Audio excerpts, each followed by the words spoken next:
26 লক্ষ ভারতীয় বাংলাদেশে এখানে কাজ করতে আসছে, তাদের ব্যাপারটাকে আপনারা কি এরকম এই সরকারে আসার পরে তাদের একটা অডিট পেয়েছে যে তাদের কত অংশ আসলে নামে কাজ করছে, কত অংশ বেনামে কাজ করছে, তারা টাকা কিভাবে পাঠাচ্ছেন বা তারা কিভাবে টাকা রোজগার করছেন বা কিভাবে চাকরি করছেন, সেই ব্যাপারটা কি একটু দেখা সম্ভব হয়েছে?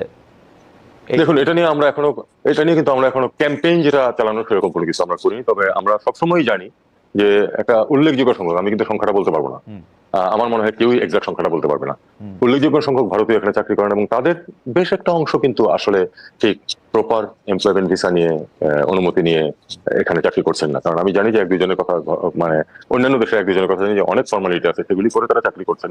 অনেকেই টুরিস্ট ভিসা এসে তারপরে যেভাবেই হোক আগে পিছিয়ে করে কাজ করছেন। আর টাকা নিয়ে যাওয়া তো আপনি জানেন যে কোনো সমস্ত পৃথিবীতে এটার কোনো সমস্যা না, হুন্ডি আছে সমস্ত পৃথিবীতেই, হুন্ডির মাধ্যমে তারা টাকা নিয়ে যেতে পারেন, এটা কোনো তেমন কোনো ব্যাপার না। এটা ঘটছে।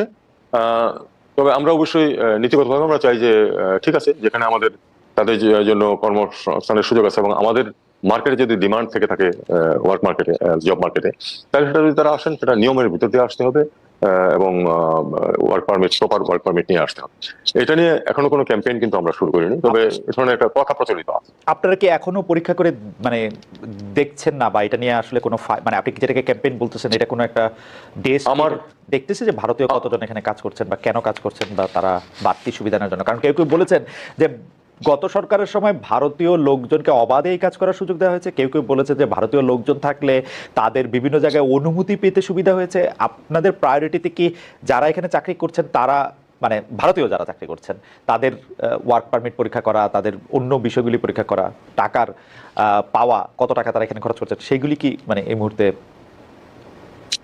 এ সম্বন্ধে সঠিক এবং খুব বিস্তারিত তথ্য আমার কাছে নেই। তবে আমি নীতিগতভাবে বলতে পারি যে যারা কাজ করছেন তারা যদি ওয়ার্ক পারমিট নিয়ে কাজ করে থাকেন তাহলে সেটা তো অবশ্যই তারা লিগালি করছেন। যদি ওয়ার্ক পারমিট ছাড়া করে থাকেন তাহলে যে কোনো সময় তো তাদের বিরুদ্ধে মানে তাদের এমপ্লয়মেন্টের বিরুদ্ধে ব্যবস্থা নেওয়া যায়। এটা ভারতের আইনেও আছে, আমাদের আইনেও আছে।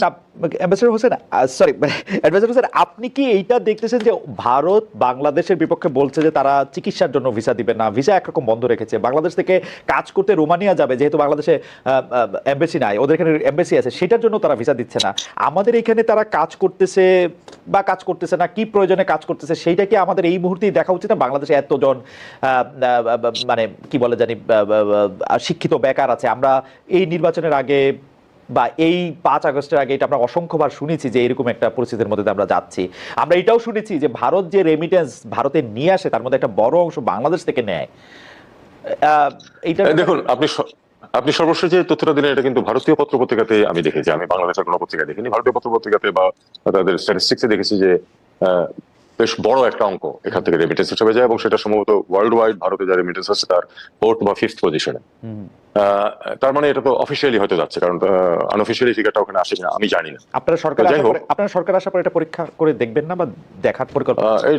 এটা যারা দেখার কথা তারা নিশ্চয়ই দেখছেন, তাদের আরো অনেক কাজ আছে, সেগুলিও তারা করছেন পাশাপাশি। আপনি জানেন যে অর্থনীতির অবস্থা অত্যন্ত নাজুক অবস্থায় আছে এবং সেটা সামাল দেওয়ার জন্য আমরা অত্যন্ত যোগ্য দুজন মানুষকে পেয়েছি, বাংলাদেশ ব্যাংকের গভর্নর এবং আপনার ফাইন্যান্স অ্যাডভাইজার। তারা এগুলি সবই সামাল দেওয়ার চেষ্টা করছেন।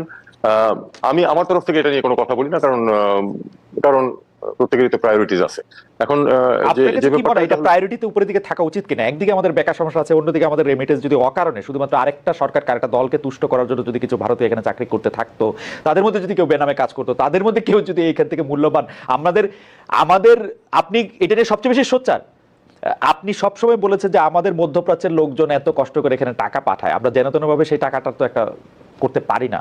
এটা প্রায়োরিটিতে থাকা কি উচিত না? আমি সেটাই শুধু জানতে চাইছি। না, অবশ্যই প্রায়োরিটিতে থাকা উচিত এবং আমার বিশ্বাস যে যারা এই নিয়ে যারা কর্তৃপক্ষ তারা এই ব্যাপারে তথ্য সংগ্রহ করছেন এবং এ ব্যাপারে অবশ্যই স্বাভাবিক ব্যবস্থা নিলেই তো কোনো সমস্যা নেই। মানে যারা আইনসঙ্গত ভাবে থাকছেন না তাদের বিরুদ্ধে ব্যবস্থা নেওয়া যেতে পারে। আমার কাছে কেন এটা একটু ফানি লাগতেছে, সরি ফানি না, ফানি ইজ স্ট্রং ওয়ার্ড, আমার কাছে এটা কিরকম লাগতেছে, আমরা ইন্ডিয়ার সাথে এত কথা বলতেছি, এত জায়গা দিতেছি, যেই জায়গা থেকে ওরা আমাদেরকে টাকা নিয়ে যাচ্ছে বা যদি এটা অকারণে নিয়ে যায় থাকে, এটা তো পরীক্ষা করার প্রায়োরিটিতে উপরে থাকার কথা।